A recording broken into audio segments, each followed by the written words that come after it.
Bismillahirrahmanirrahim. Assalamualaikum warahmatullahi wabarakatuh. Allahumma sholli ala sayyidina Muhammad wa ala ali sayyidina Muhammad. Alhamdulillah kita berjumpa lagi pagi hari ini dalam acara Psikologi Keluarga untuk pendengar asli dimanapun Anda berada, di Jakarta, di Sukabumi, di Batam, di Banyuwangi, di Aceh, di Semarang, dan lain-lain. Kita jumpa lagi dalam acara Psikologi Keluarga. Ada dua kasus yang masuk, nanti akan dibahas oleh Ustadz Hussein dan Ustadz Abu Bakar Baraja yang sudah hadir di Studio 3 Rasil. Salam Ustadz Hussein, Ustadz Abu Bakar Baraja. Baik, di sini juga ada Gustaf dan juga Atef Setiabudi, Hasan Sajali, dan Algi. Baik, kita mulai acara ini dengan membaca Al-Fatihah.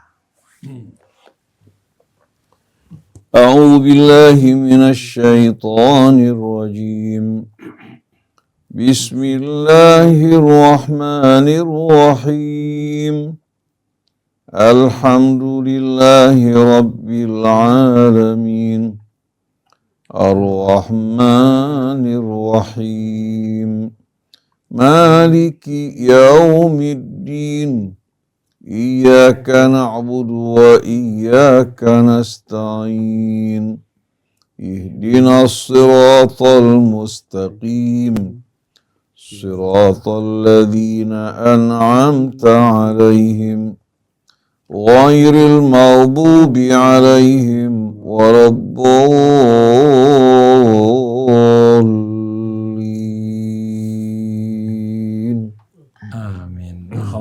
Kita sudah baca Al-Fatihah, mudah-mudahan Allah mudahkan kita dalam menghadapi berbagai persoalan kita hadapi sehari-hari. Ada dua kasus yang masuk. Yang pertama tentang seorang suami yang kesepian walaupun dia ada di rumah gitu ya. Istrinya suka marah-marah. Yang kedua seorang suami yang meminta anaknya untuk dites DNA karena ada kecurigaan istrinya bermain serong ketika dia di luar kota. Nanti detailnya akan dibacakan oleh Mbak Haja Nur Nuning. Silakan Mbak Nuning dibacakan. Kita satu-satu ya bahasnya. Mau dibacakan dua sekaligus atau? Dua boleh. Dua sekaligus. Baik. Terima kasih Mas Krisna. Assalamualaikum Ustadz Abu Bakar dan Ikhwan Akhwat yang bersama-sama Psikologi Keluarga. Saya ini seorang suami yang penuh dengan harapan. Harapan saya ketinggalan. Sepertinya harapan kepada istri tidak saya dapatkan. Karena istri saya ini senang jalan. Tidak bisa di rumah. Kalau tidak jalan, di rumah kerjaannya marah-marah. Sehingga tidak bisa diam dan tenang Ustadz. Jadi perasaan saya tidak mendapatkan apa yang saya harapkan ini. Tidak bisa berkomunikasi dengan baik dengan istri. Apa yang harus saya lakukan? Itu yang pertama Ustadz. Kemudian yang kedua, seorang suami datang ke dokter minta anak perempuannya dites DNA karena anak itu mau menikah. Dokternya bertanya, kenapa harus tes DNA? Sang suami menjawab, saya sering keluar kota dalam waktu lama. Saya curiga istri saya selingkuh. Setelah tes ternyata DNA anak perempuannya tidak sama dengan DNA ayahnya. Artinya betul bahwa anak perempuannya adalah hasil dari perselingkuhan istrinya. Istrinya yang dicurigai itu Ustadz sudah wafat. Meskipun demikian, sang ayah tetap sayang pada anaknya. Nah, yang jadi pertanyaan, boleh nggak sih sang suami ini menikahkan anaknya yang bukan anak kandungnya? Itu Ustadz. Silakan. Bismillahirrahmanirrahim. Alhamdulillahi rabbil alamin. Hamdan katsiran tayyiban mubarakan fih kama yuhibbu rabbuna wa yarda. Allahumma salli ala Muhammadin wa ali Muhammad. Assalamu alayka ya Rasulullah. Assalamu alayna wa ala ibadillah salihin. Wassalamu alaikum warahmatullahi wabarakatuh. Allahumma atina min indika rahma wa allimna min ladunka ilman nafi'a wa anfa'na bima 'allamtana. Rabbana zidna ilman wa alhiqna bis salihin amma ba'du. Ikhwan akhwat yang dirahmati Allah. Sebagaimana yang sering kita sampaikan, bahwa rusaknya kehidupan rumah tangga dan hilangnya keharmonian karena salah satu dari keduanya atau kedua-duanya hanya pandai menuntut haknya tapi tidak menjalankan kewajibannya. Baik itu suami kalau tidak menjalankan kewajibannya, dengan sendirinya tidak patut dia menuntut haknya. Sikap suami yang tidak menjalankan tugasnya akhirnya mendorong istri untuk melakukan hal yang sama. Atau seorang istri tidak menjalankan kewajiban dia sebagai istri, akhirnya menimbulkan perasaan yang tidak nyaman di hati suami, akhirnya berefek seperti yang tadi ditanyakan. Oleh karena itu kehidupan rumah tangga ini sebetulnya membutuhkan edukasi. Kita sebagai seorang muslim, dengan sendirinya kita harus terikat dengan aturan Islam yang menjelaskan apa kewajiban suami, apa kewajiban istri, apa hak suami, apa hak istri. Nah, kalau istri biasa keluar dari rumah, meninggalkan suami dan anak-anak, dengan sendiri dia mengabaikan kewajiban dia. Suami juga kalau selesai bekerja, berkumpul bersama teman-teman, bukan kembali ke rumah, duduk bersama istrinya, berkomunikasi dengan komunikasi yang baik, juga mengabaikan kewajiban dia. Allah perintahkan agar suami menggauli istrinya dengan cara yang baik. Ma'ruf wa ashiruhunna bil ma'ruf. Gauli mereka dengan cara yang ma'ruf. Allah gunakan kata ma'ruf di sini yang sewajarnya bagaimana suami memperlakukan istrinya dengan baik dan mulia. Fa in karihtumuhunna fa asa an takrahu syai'an wa yaj'alallahu fihi khairan katsiran. Manusia enggak sempurna. Kalau ada sesuatu yang kamu enggak suka pada pasangan kamu, mungkin di balik semua ini ada kebaikan yang banyak. Boleh cari pasangan yang ideal. Kemudian tanyakan, kalian punya persoalan enggak? Mungkin persoalannya lebih banyak lagi. Apalagi yang gaya hidupnya juga mengendalikan mereka, bukan mengendalikan gaya hidup, tapi mereka dikendalikan oleh gaya hidup. Ini akan semakin banyak problem yang mereka hadapi. Jadi kesimpulannya, untuk memperbaiki keadaan ini, kalau bisa Bapak minta dari orang yang bisa didengar oleh istri untuk memberikan nasihat, menjelaskan kewajiban dia, memperingatkan dia akan adab Allah Subhanahu wa Ta'ala di saat dia sibuk dengan teman-temannya, keluyuran, padahal dia seorang istri, padahal dia juga seorang ibu. Ini merupakan dosa besar. Begitu juga kalau laki-laki melakukan hal yang sama di mata Allah, salah dari manapun datangnya sama, tidak berbeda dari laki-laki maupun dari wanita. Jadi kalau seandainya suami merasa harapannya pupus dengan tindakan istri ini, hendaknya suami berdoa pada Allah pada saat sujud, minta kepada Allah memberikan hidayah kepada istrinya. Kemudian minta orang yang bisa didengar memberikan nasihat pada istrinya, apa yang kamu lakukan ini salah. Kemudian juga kita kan belum dengar keluhan wanita ini kenapa tidak betah di rumah. Apakah ada kesalahan dari pihak suami? Apa tidak? Yang jelas hendaknya kedua-duanya menjalankan kewajibannya. Baru setelah itu menuntut haknya. Dan kasus yang kita dengar ini bukan kasus yang ganjil, tapi banyak kasus. Tapi biasanya yang saya dengar, perempuan mengeluh karena terputus komunikasi dengan suaminya. Pulang kerja, dia paling hanya kumpul beberapa saat, setelah itu berkumpul bersama teman-temannya, pulang tengah malam. Ini banyak kasus seperti ini. Jadi hanya dengan kesadaran, kemauan berubah. Karena keluhan datang dari pihak perempuan di sini, artinya keluhan persoalan dari perempuan, maka perempuan coba diajak untuk mendengarkan nasihat-nasihat yang baik, yang menjelaskan hak maupun kewajiban dia. Tanya pada si perempuan, kira-kira apa kesalahan saya hingga kamu bersikap seperti ini. Kalau ada yang perlu saya perbaiki, saya berusaha untuk memperbaikinya. Karena tidak mungkin padi tumbuh dengan sendirinya. Dengan sendirinya ada yang menanam, ada yang memupuk, ada yang menyiram. Mari pupuk dan suburkan, sirami hal-hal yang positif dalam kehidupan rumah tangga. Yang negatif hindari. Dan wanita ini pada saat jaya mungkin dia merasa enak. Tapi begitu nanti mulai melayu, menua, mengering, pada saat itu bakal timbul penyesalan karena dia tidak pernah menanam apa-apa yang dapat membuat suaminya semakin dekat, semakin terikat dengan dirinya, malah pengabaiannya membuat akhirnya kecintaan menjadi kering, kerontang, dan gersang pada hati kita semuanya. Jadi kesimpulannya, pada saat salah satu laki atau istri tidak menjalankan kewajibannya, dan ini berlangsung lama, tinggal tunggu tanggal main. Jadi suami berdoa, mohon pada Allah, kalau dia nggak bisa memberikan nasihat karena dibantah, diajak bertengkar, coba minta orang tua istri, atau katakan pamannya, atau seorang ustadz yang diikuti mau didengar untuk memberikan nasihat pada istri. Dan ingat bahwa ini tanggung jawab yang akan dipikul hingga menghadap ke hadapan Allah. Kullukum ra'in wa kullukum mas'ulun an ra'iyati. Tiap orang bertanggung jawab. Suami tanggung jawab, istri tanggung jawab, begitu pula sebagai ibu, sebagai anak, semua ada tanggung jawab masing-masing. Dan subhanallah, mungkin gaya hidup sekarang ini membuat orang ini banyak yang jemu tinggal di rumah. Saya justru sebaliknya, saya lebih suka tinggal di rumah daripada keluyuran tidak menentu. Kecuali kalau ada tujuan yang jelas.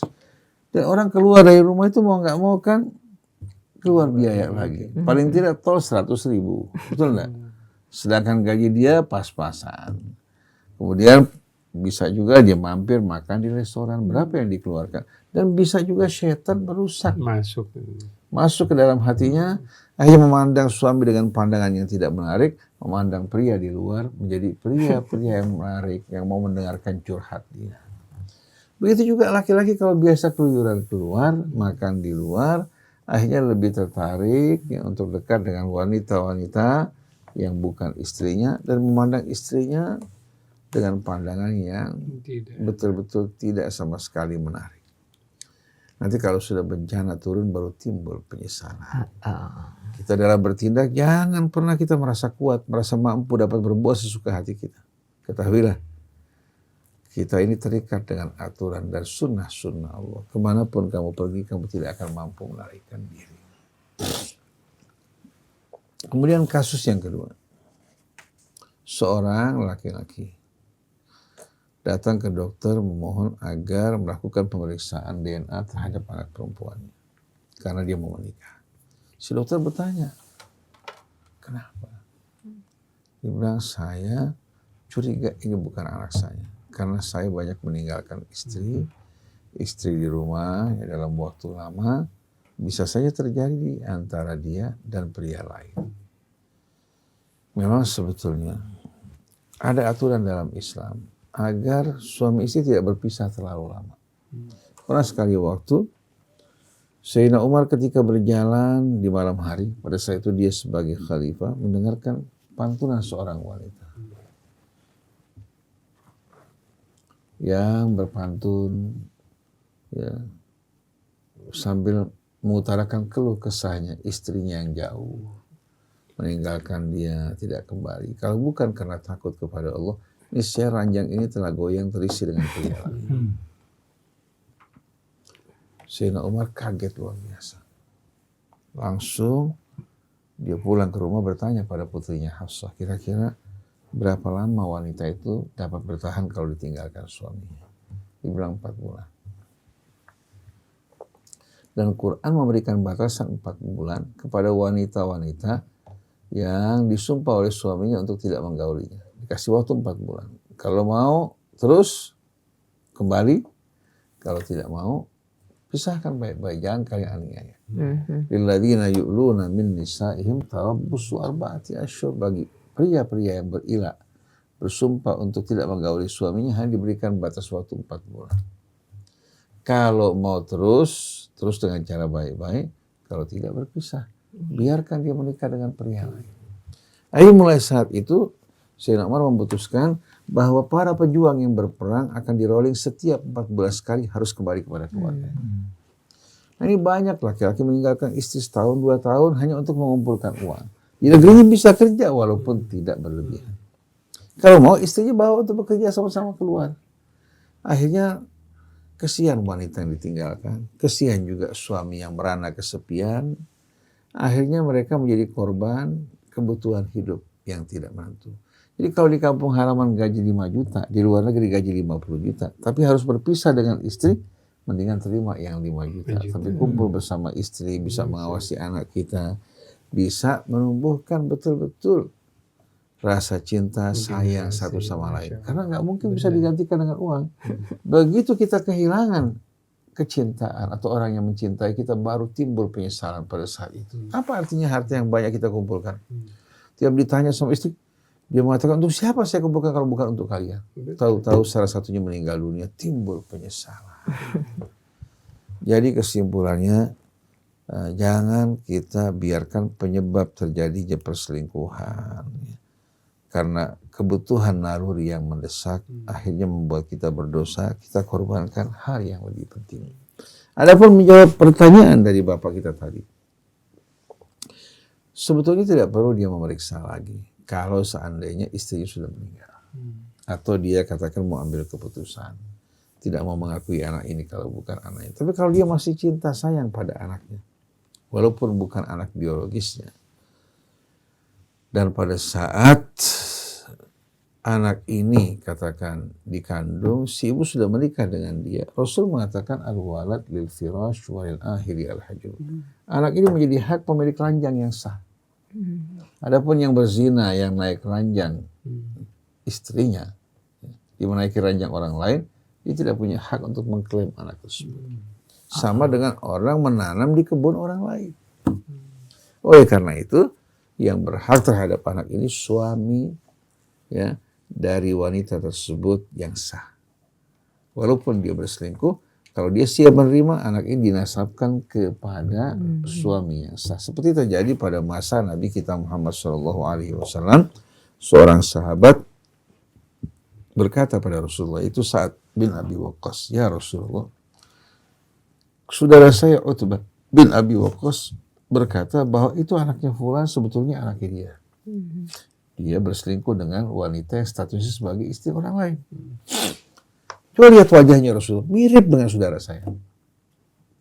Rasulullah mengatakan al-walad lil firash, anak untuk pemilik ranjang yang sah. Walil akhir, yang berzina menaiki ranjang orang lain, al-hajru, tidak punya hak untuk mengakui. Jadi bapak pemilik ranjang ini berhak untuk menjadi wali menikahi anak perempuan ini. Ini keindahan Islam. Tapi kalau dia menolak untuk mengakui anak ini karena bukan dari DNA-nya, itu hak dia. Dan kejadian lagi yang hampir mirip. Seorang wanita mengadu kepada saya. Pada saat ibunya mau meninggal dunia, mengatakan sebetulnya kamu tuh bukan anak bapak yang jadi suami saya saat ini. Padahal si bapak tuh sayang betul sama dia. Tapi dulu saya digauli oleh bos si bapak.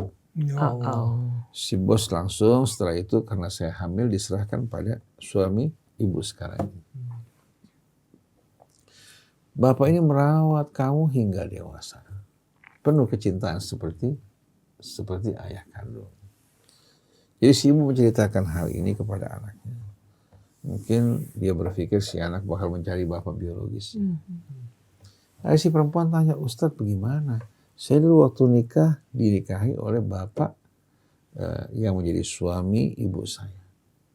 Sedangkan bapak biologis saya tidak tahu kenapa. Bagaimana nikah saya sah apa tidak? Nikah kamu sah. Nikah kamu sah, nggak ada persoalan. Allah Subhanahu wa Ta'ala tidak akan ngorek-ngorek ke belakang dalam masalah ini. Kemudian saya perlu nggak bertanya pada bapak biologis saya. Saya bilang dia tidak mencari kamu, tidak peduli kamu, dan dia tahu bahwa pada saat dia meninggalkan wanita yang menjadi pasangannya ini dalam keadaan hamil. Kalau kamu datang ke sana bertanya padanya, mungkin dia akan mengingkari. Apalagi mungkin dia takut sama istrinya. Dia akan mengingkari, hati kamu lebih kecewa. Dan bisa juga ayah yang merawat membesarkan kamu, hatinya akan bersedih. Jadi kamu tidak perlu bercerita pada ayah, ya, yang menjadi suami ibu kamu. Ya. Kamu tidak perlu datang pada bapak biologismu, karena sebetulnya dia tidak punya hak, dia berzina. Dia berzina.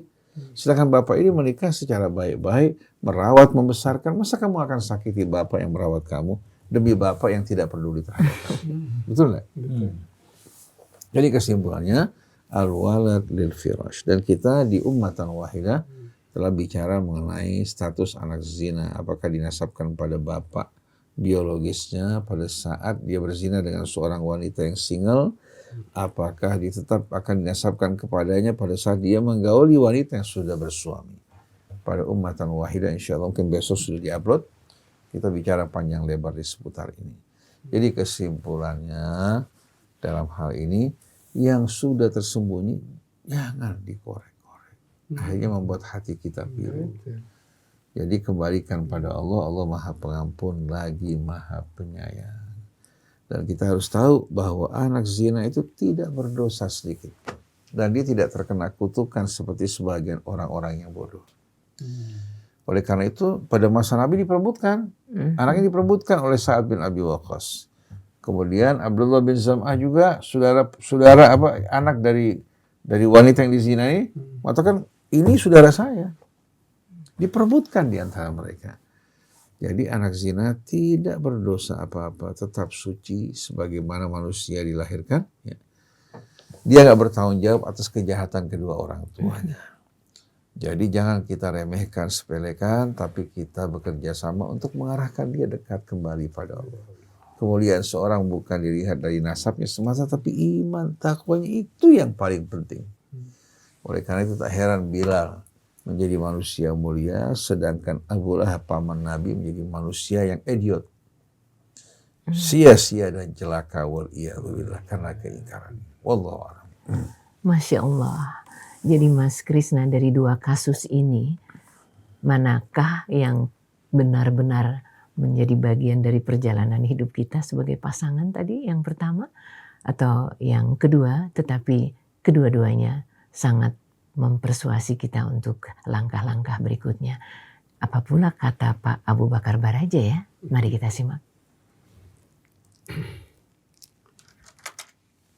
Bismillahirrahmanirrahim. Assalamualaikum warahmatullahi wabarakatuh. Waalaikumsalam warahmatullahi wabarakatuh. Alhamdulillah. Segala puji dan puja kepada Allah yang senantiasa memberikan kita sesuatu yang besar. Apa itu yang besar? Sesuatu kenikmatan yang luar biasa. Kenikmatan yang tidak ada tandingannya. Kenikmatan yang selalu hadir di hadapan kita. Kenikmatan apa itu? Kenikmatan interaksi antara kita dengan orang yang kita tentukan. Kenikmatan yang bagaimana yang bisa kita nikmati? Kenikmatan itu sangat luar biasa. Oleh karena itu ketika kita mendapatkan kenikmatan, rasakan nikmatnya. Rasakan bagaimana sesuatu itu menjadikan sesuatu yang besar. Kenikmatan itu tidak akan pernah bisa hilang. Dia selalu menunggu, menanti. Bagaimana hadirnya kenikmatan itu. Suatu hari, seorang ayah yang ingin mendapatkan sesuatu yang besar, nikmatnya berkomunikasi dengan seorang istri. Kenikmatan yang luar biasa. Bagaimana seorang berkomunikasi dengan seorang istri. Dengan anak-anaknya, dengan istri. Semua itu adalah merupakan kenikmatan yang luar biasa. Namun apa jadinya ketika kenikmatan yang terjadi itu tidak ada? Kenikmatan itu hilang. Kenapa kok bisa hilang? Karena kehadiran seorang istri yang tidak pernah ada. Kehadirannya cuma sia-sia. Dia datang pergi. Ketika suami pulang dari kantor, nggak ada. Pulang dari kantor, istrinya pulang, dia sudah mulai capek. Bagaimana kita bisa mengajak komunikasi? Ketika capek, nggak kuat, nggak bisa berkomunikasi, apa yang terjadi? Pulang dari pergi kemana-mana sudah capek, yang dikeluhkan capek, nggak enak, tapi tetap pergi. Sudah tahu nggak enak, sudah tahu nggak nyaman ketika pergi, tapi tetap pergi. Sudah diinformasikan, sudah dikatakan, kamu daripada capek, kamu tinggal di sini. Duduk, tenang, pulang dari kantor saya, kita ngobrol, kita cerita, kita berkomunikasi. Iya.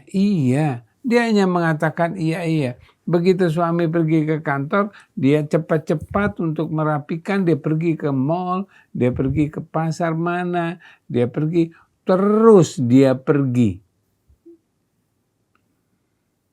Tidak pernah ada pada sesuatu tempat.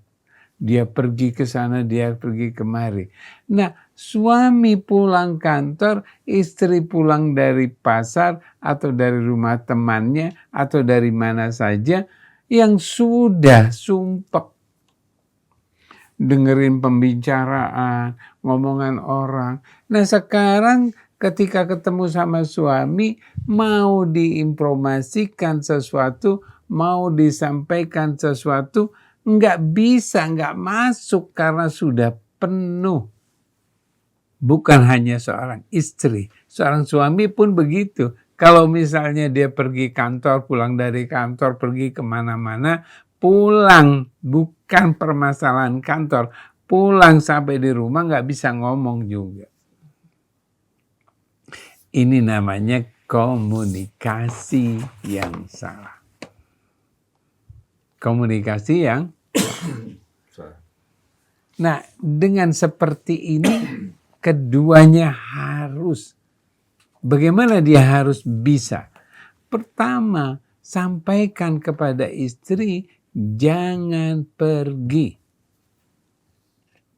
Karena dia menjadi seorang suami. Menjadi seorang suami itu menentukan sikapnya. Dia harus bisa mengatakan bahwa jangan pergi. Bagaimana dia harus jangan pergi? Perhatikan kata-kata jangan pergi. Kata-kata satu, kita tidak perlu membicarakan ngapain kamu pergi. Kamu nanti ke sana juga capek, nggak ada artinya. Bagaimana begitu? Nggak ada artinya, percuma. Omongan kita itu akan dijawab dengan berbagai macam alasan yang dia bisa sampaikan. Jadi bagaimana? Katakan satu, jangan pergi. Jadi kita hanya mengatakan jangan pergi. Dan kita menjadi seorang suami, pulang pada tempatnya, pada waktunya. Itu yang menjadikan kesenangan seorang istri, anak, dan keluarga. Tapi ketika misalnya jangan pergi, dia tetap pergi. Ini yang terjadi mungkin. Ya, si suami sudah mengatakan jangan pergi, tapi dia tetap pergi. Dia tetap menjalankan tugasnya pergi. Kemana? Ke pasar, ke rumah teman, kemana saja yang dia akan pergi. Apa yang terjadi ketika suami sudah mengatakan jangan pergi, tapi dia tetap pergi?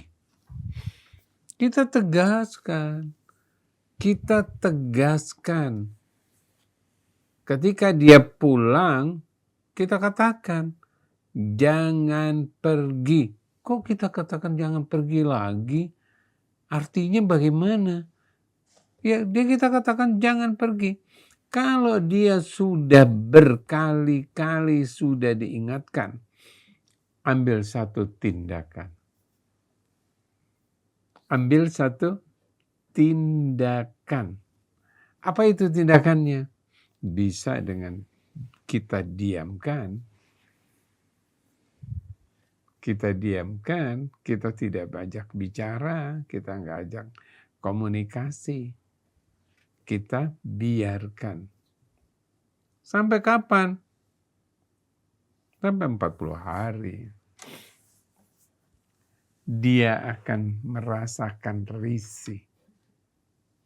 Seorang istri yang nggak diajak bicara sama suaminya, dia akan risih.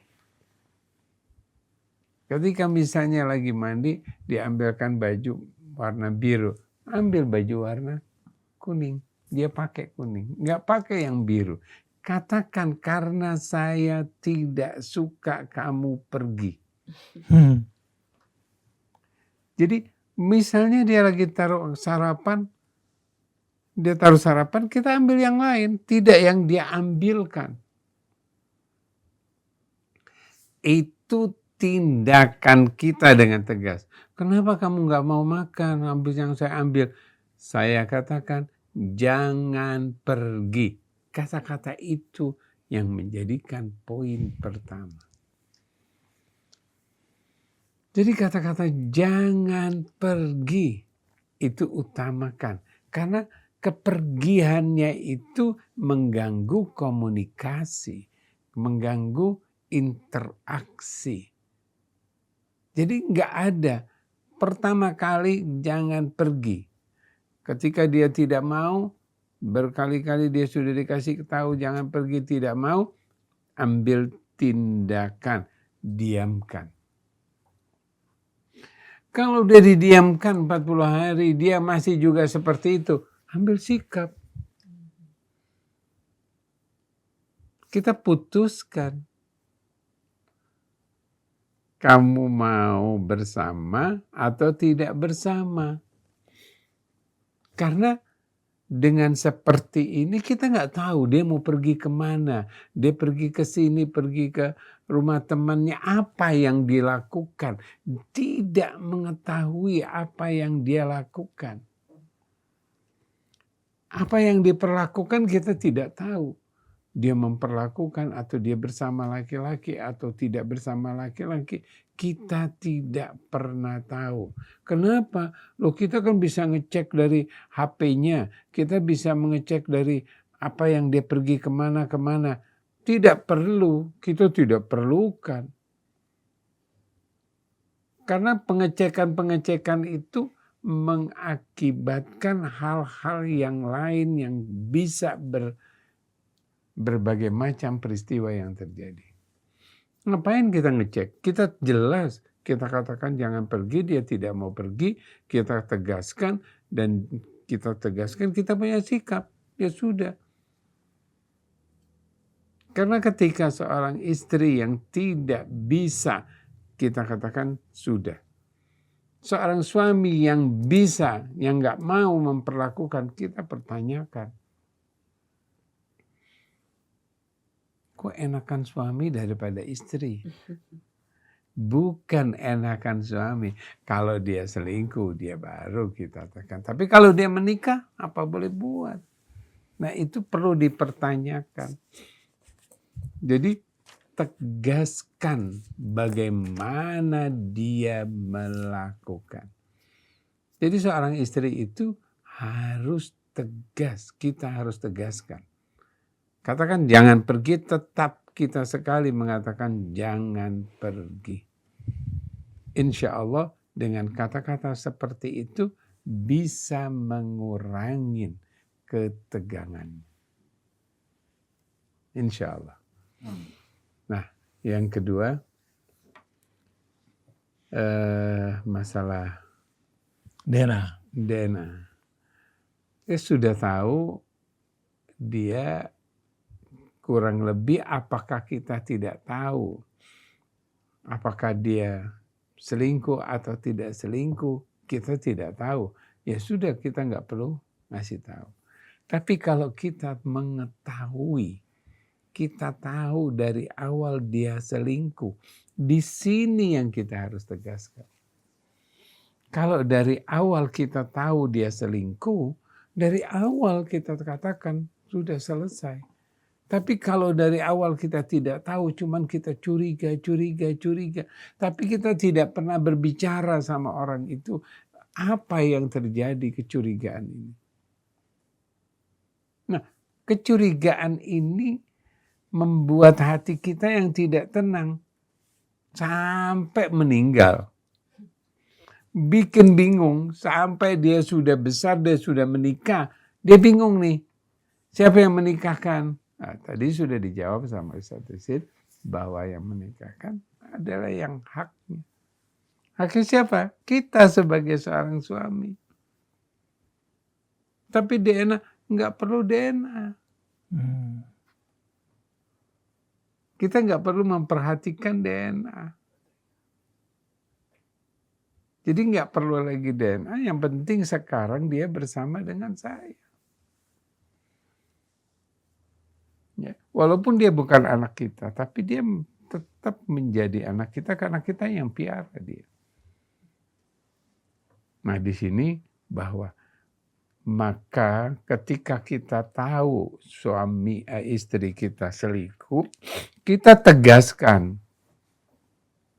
Jadi ketika seorang wanita selingkuh, ya sudah selesai. Untuk apa kita teruskan? Untuk apa kita perbaiki? Nah, di sini kita tegaskan bahwa kamu menikah sama orang selingkuhan. Selesai. Jadi apa yang terjadi? Perhatikan bahwa ketika dia selingkuh, kita tegaskan. Oke, dia adalah dia, bukan saya. Karena dia sudah melakukan aturan yang tidak benar. Tapi ketika kita cuma curiga, nggak tahu harus di DNA, nggak perlu ya, kita sudah selesai. Kita curiga, hanya curiga.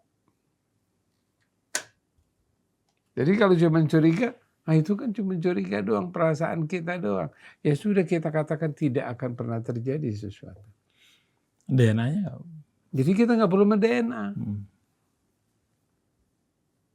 Apakah kita perlu DNA? Enggak. Tetap yang menikahkan kita karena kita yang miliki. Kalau benar-benar dia selingkuh kemudian kita lihat bahwa dia tidak.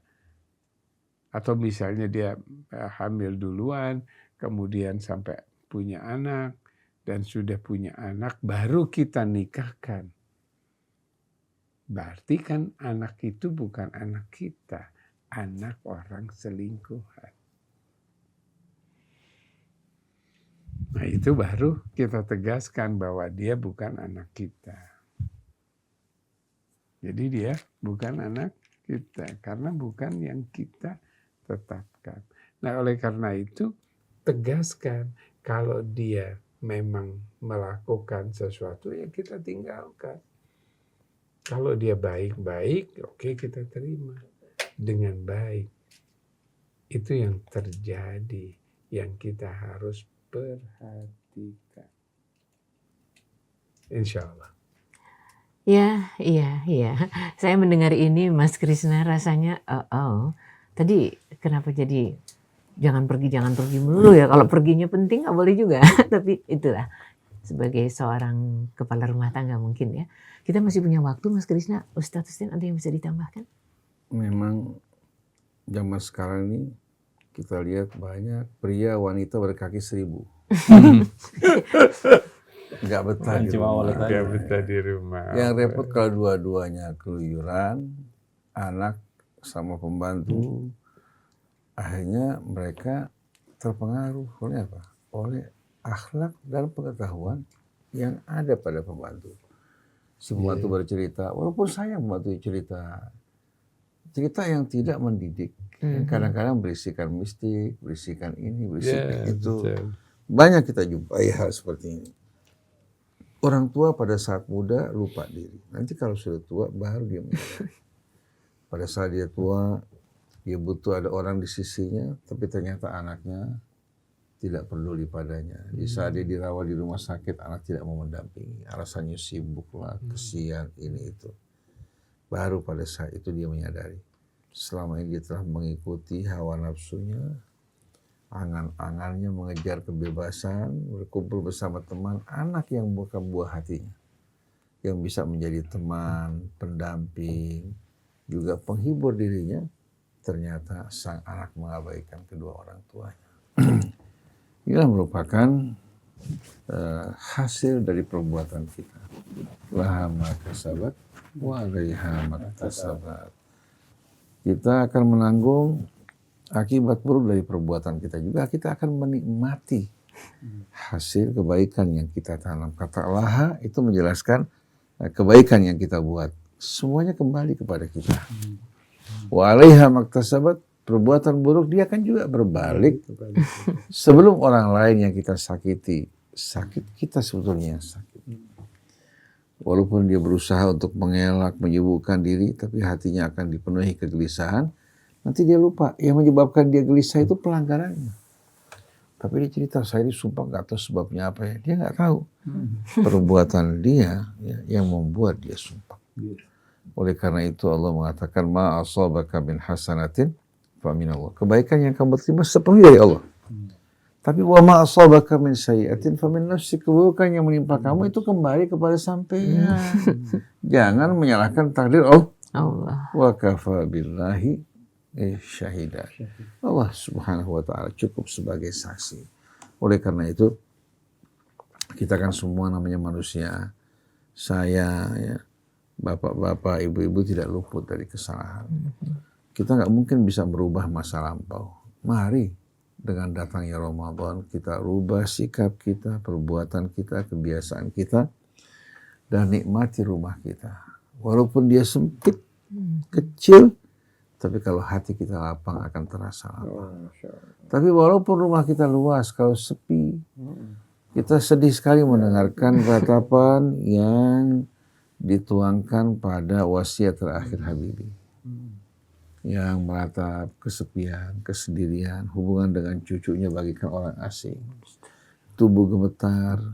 Kalau dia punya kesempatan, dia ingin mempelajari agama. Bahkan kalau ditawarkan memilih di antara dua pengetahuan yang dia pelajari sama agama, dia akan memilih belajar agama. Karena anak-anaknya pun yang dibesarkan dicintai, sibuk dengan urusan mereka. Mereka tidak mengenal kewajiban anak pada orang tuanya.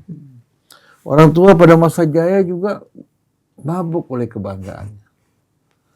Nah, diungkapkan dalam keluh kesahnya dan dia sebarkan ini dengan harapan dia mendapatkan rahmat dari Allah, ampunannya atas nasihat-nasihat yang diberikan sebelum dia kembali kepada Allah Subhanahu wa taala.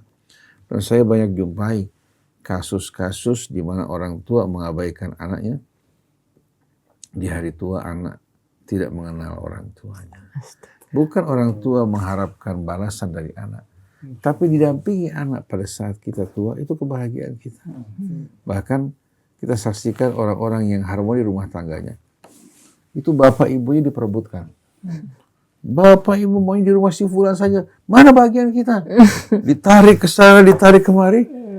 Walaupun si bapak merasakan merasakan perasaan, tapi ada kebahagiaan. Di mana anak-anaknya itu semuanya memperebutkan. Bahkan kalau satu memberikan ini, yang lain buru-buru berlomba-lomba nggak makan lagi. Karena kecintaan mereka pada siapa? Pada orang tua mereka. Masya Allah. Oleh karena itu, i'mal ma syi'ta kama tadinu tudan. Nah, seperti yang tadi saya bilang, ibu yang berkaki 1000. Ya, coba diberikan nasihat, minta kepada orang yang bisa didengar, mengingatkan kamu ini salah, kamu melangkah semakin jauh dari kebahagiaan kamu. Suami kamu di rumah itu merupakan pasangan yang Allah halalkan, yang siap membela kamu, khawatir terhadap kamu. Begitu juga suami-suami yang biasa di luar, ingat, istri kamu di rumah khawatir, merindukan kamu. Begitu juga anak-anak kamu. Jangan kamu pandang remeh. Kamu lihat mereka orang-orang yang kalah dibandingkan teman-teman kamu dalam bidang pendidikan atau dalam bidang status. Mereka orang yang mulia yang Allah anugerahkan buat kamu. yang peduli kepada kamu, yang merasa sakit di saat kamu sakit. Tapi orang di luar hanya berteman dengan kamu pada masa kamu jaya. Begitu kamu kehilangan kejayaan kamu, mereka semua akan berpura-pura tidak mengenal kamu. Jadi saya kira mungkin cukup sampai di sini. Insya Allah kita lanjutkan kembali pada pertemuan berikutnya, mungkin sementara waktu penutup tahun berikutnya. Iya, Iya kan? setelah Lebaran mungkin. Iya, setelah habis Lebaran insya Allah kita akan lanjutkan kembali psikologi keluarga kita. Bahkan kita harapkan insya Allah Mbak Nuning bisa jadi perantara juga bagi perempuan-perempuan yang menjadi pasangan. Amin. Mas Krisnanya sebagai perantara bagi laki-laki juga yang menjadi pasangan, dipertemukan, atau katakan suami istri yang ribut. Kalau hanya satu pihak yang bercerita, kadang-kadang obat yang kita berikan nggak sesuai. Kita dengarkan keluhan suami, kita nggak tahu apa yang dirasakan istri. Kita dengarkan keluhan istri menangis-nangis, kita nggak tahu suami sebetulnya menjadi korban istrinya. Jadi dalam hal ini perlu dua-duanya untuk berbicara. Atau kalau perlu, by Zoom. Kalau perlu apa? Kalau mereka malu untuk datang, bisa berbicara by Zoom. Dari Zoom, dua-duanya berbicara kepada kita. Kita bisa membantu untuk menyelesaikannya tanpa harus bertemu dengan kita. Kalau perlu untuk tidak terlihat wajahnya, matikan dia punya kamera.